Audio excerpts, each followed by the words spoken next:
ঘুম থেকে উঠেছেন, ইস্তেঞ্জা করতে যাবেন বাথরুমে, ঢুকলেন, গান গাওয়া শুরু করলেন, সাদা সাদা কালা কালা, হ্যাঁ, গান গায় মানুষ এখন বাথরুমে। মাঝে মাঝে আমরা সফর করি, একটা বাথরুমে ঢুকে দেখি পাশের বাথরুম থেকে গান আসছে। এরকম হয়নি কখনো? ফেস করেন না? আচ্ছা, তো কোনো নেকি নাই, নেকি আছে? উল্টা শয়তান ধরবে ওখানে। কি ধরবে? জিন শয়তান ধরবে, কারণ জিন শয়তান ওখানে থাকে। কিন্তু দুষ্ট জিন কোথায় থাকে? বাথরুমে থাকে। এই যে আমরা বলি আল্লাহুম্মা ইন্নী আউযু বিকা মিনাল খুবসি ওয়াল খাবাইস, এটা কিন্তু দুষ্ট জিন এবং মহিলা জিন বোঝায় আর কি। ঠিক আছে, একটা এক পুরুষবাচক, এক স্ত্রীবাচক। তো তার মানে জিনদের মধ্যেও পুরুষ মহিলা আছে, জিনদের মধ্যে বংশবৃদ্ধি হয়। ঠিক আছে, ওই ইবলিস সম্পর্কে সূরা কাহফে আল্লাহ পাক বলেছেন কানা মিনাল জিন, সে ছিল জিনদের একজন। ফাসাকা আন আমরি রব্বি, সে তার রবের আদেশ লঙ্ঘন করে ফাসাকি করেছিল। ঠিক আছে, তো ওদের মধ্যে বংশবৃদ্ধি হয়। এখন বাথরুমে গিয়ে যদি এগুলো না করে বাম পা দিয়ে ঢোকেন, ঢোকার সময় বলেন বিসমিল্লাহ আল্লাহুম্মা ইন্নী আউযু বিকা মিনাল খুবসি ওয়াল খাবাইস, বসলেন, এবং বাম পায়ে, যে পায়ে আমি ব্যথা বলছি, বাম পায়ে ভর দিয়ে বসতে হয়। কোন পায়ে? আচ্ছা, এখন ইংলিশ টয়লেটের মধ্যে এখন বসেন বাম পায়ে ভর দিয়ে, কেমন করে বসবেন বলেন? আমি বলি, কিছু মনে করেন না, আমি বলি কি, আমরা প্রত্যেক দিন নামাজে বলি, সবাই বলি, ইমাম মুক্তাদি সবাই বলি গায়রিল মাগদুবি আলাইহিম ওয়ালাদ-দাল্লিন। মনে আছে? এখানে নবীজিকে প্রশ্ন করা হচ্ছে, ইয়া রাসূলুল্লাহ, মাগদুব কারা, দল্লিন কারা? আমরা যে বলি নামাজে আল্লাহ আমাকে মাগদুবের পথ থেকে বাঁচাও, দল্লিনের পথ থেকে বাঁচাও, ইহদিনাস সিরাতাল মুস্তাকিম, সরল পথ দেখাও। তো ইয়া রাসূলুল্লাহ সাল্লাল্লাহু আলাইহি ওয়াসাল্লাম, এই মাগদুব কারা আর দল্লিন কারা? নবীজি বলছেন, এক বাক্যে বলছেন, শোনো, আল মাগদুব, মাগদুব হচ্ছে হুমুল ইহুদি, তারা হচ্ছে ইহুদি জাতি। কারা? ইহুদিরা কোথায় আছে এখন? হ্যাঁ, নামটা মনে থাকবে তো? আচ্ছা, ও কিন্তু এখন শক্তিশালী, আর ওরাই কিন্তু দাজ্জালকে অনুসরণ করবে, এটা মাথায় রাখেন। আচ্ছা, আর অনেকদিন বলছি দাজ্জাল বিশ্ব শাসন করবে, মানে কি, বিশ্বের প্রত্যেকটা ডিপার্টমেন্ট শাসন করবে। বিশ্বের প্রত্যেকটা department, politics, economics, finance, world affairs, আপনার মিডিয়া, প্রযুক্তি এবং অস্ত্রশস্ত্র, সব কিছু ওর নখদর্পণে থাকবে। সব কিছু না হলে সে বিশ্ব শাসন করতে পারবে না, সম্ভব না। কেউ যদি বিশ্বের অর্থনীতি নিয়ন্ত্রণ করতে না পারে, সে কি বিশ্ব শাসন করতে পারবে? এই যে শ্রীলঙ্কা কি বিশ্ব শাসন করতে পারবে? পাকিস্তান পারবে? পাকিস্তান কয়দিন পর দেউলিয়া হয়ে যাবে। পাকিস্তান কয়দিন পর কি হবে? দেউলিয়া হয়ে যাবে। হ্যাঁ, ওদেরকে দেখে যদি আমরা শিক্ষা না নেই, তাহলে আমাদের কপালেও খারাপই আছে। ওইটা বললাম, ওদেরকে দেখে যদি আমরা শিক্ষা না নেই, তাহলে আমাদের খরিয়ত খারাপ আছে। আল্লাহ হেফাজত করুন বলে আমিন। তো যেটা বলছিলাম, বিশ্ব শাসন করতে হলে বিশ্বের সব ডিপার্টমেন্ট শাসন করতে হবে, কি হবে না? হবে। এখন আমরা সূরা ফাতিহায় পড়ি গায়রিল মাগদুবি আলাইহিম, আল্লাহ তুমি আমাদেরকে ইহুদিদের পথ থেকে বাঁচাও, ওয়ালাদ-দাল্লিন, দাল্লিন মানে নবীজি বলছেন হুমুন নাসারা, তারা হলো ওই নাসারা বা খ্রিস্টান জাতি যারা বলে যে আল্লাহর সন্তান আছে। আল্লাহ পাকের সন্তান আছে? আমরা কি বলি? লাম ইয়ালিদ, তিনি কাউকে জন্ম দেননি, কারো কাছ থেকে জন্ম। কিন্তু এই যে 200-300 কোটি খ্রিস্টান বলছে যে আল্লাহর সন্তান আছে, নাউযুবিল্লাহ। এই জন্য ওরা দল্লিন, পথভ্রষ্ট। দল্লিন মানে কি? পথভ্রষ্ট। তো নবীজি স্পষ্ট বলছেন যে গায়রিল মাগদুবি আলাইহিম ওয়ালাদ-দাল্লিন, এখানে মাগদুব আর দল্লিন মানে হচ্ছে, মাগদুব হলো ইহুদিরা গজবপ্রাপ্ত, আর দল্লিন হচ্ছে নাসারা বা খ্রিস্টান জাতি।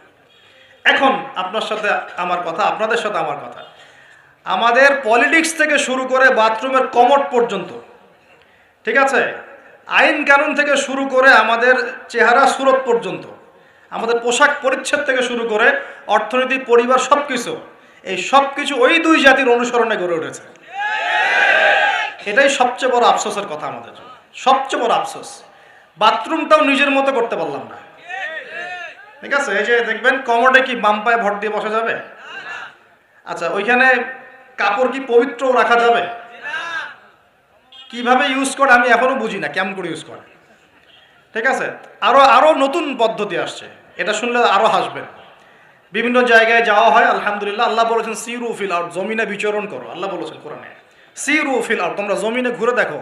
ফানজুর কাইফা কানা আকিবাতুল মুকাজ্জিবিন, দেখো যে আল্লাহকে যারা মিথ্যা প্রতিপন্ন করেছে, আল্লাহর সাথে সীমা লঙ্ঘন করছে, ওদের কি পরিণতি হয়েছে। দেখলাম যে এখন ইংলিশ টয়লেটও গায়েব। এখন দিয়ে রাখছে কিছু কিছু বাটি, কি দিয়ে রাখছে, ছোট ছোট টুকরা দেওয়া আছে প্লাস্টিকের এবং হ্যাঁ সিরামিক্সের মনে হয়।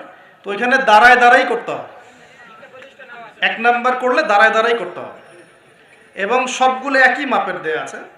এখন যদি ব্যক্তির কারো হাইট হয় 6 ফিট, কারো 5 ফিট, কারো 4 ফিট, কারো 2 ফিট, 3 ফিট, এই পার্থক্য কিভাবে সে মেকআপ করবে আল্লাহ ভালো জানে, এটা কেমন করে ম্যাচ করবে আল্লাহ ভালো জানে। কাউকে টুলের উপর দাঁড়াই করতে হবে, কাউকে নিচু হয়ে করতে হবে, মানে মাপ তো একই। আরও যে কি কি দেখতে হবে আল্লাহ ভালো জানেন। তো প্রিয় ভাইরা, বাথরুম করতে গিয়ে যদি নবীর সুন্নাহ মতো করেন, এখান থেকে কথাগুলো আসছে, যদি বাম পা দিয়ে ঢোকেন, বা পায়ে ভর দিয়ে বসেন, দেখবেন ইস্তেঞ্জা করেও শান্তি পাচ্ছেন।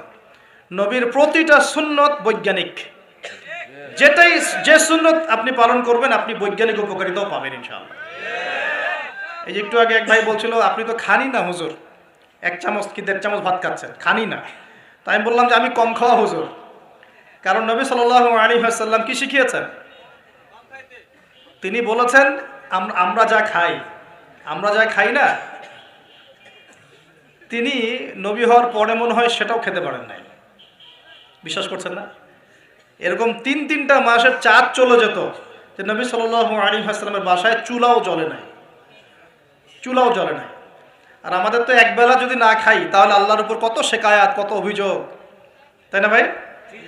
তারপরে তিনি বলছেন একজন ব্যক্তির এতটুকু খাওয়াই যথেষ্ট যে কোমর মেরুদণ্ড সোজা করতে পারে, আল্লাহর ইবাদত করতে পারে।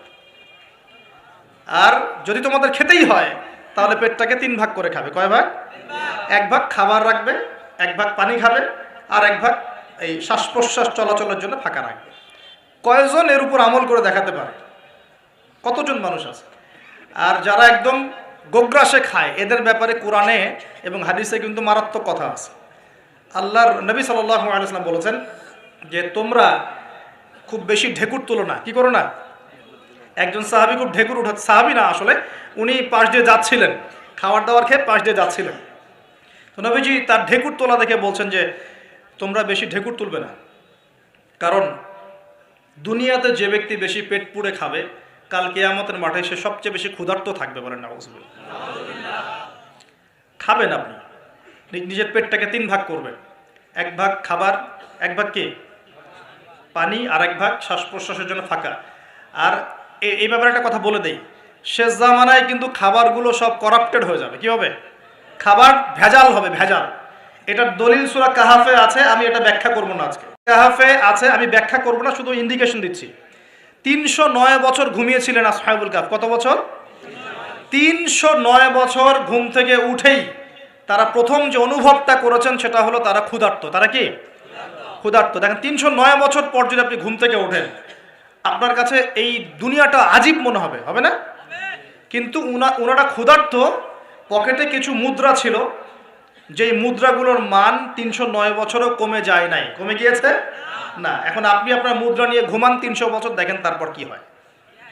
কি হবে? টাকা থাকবো না যাইবো গা?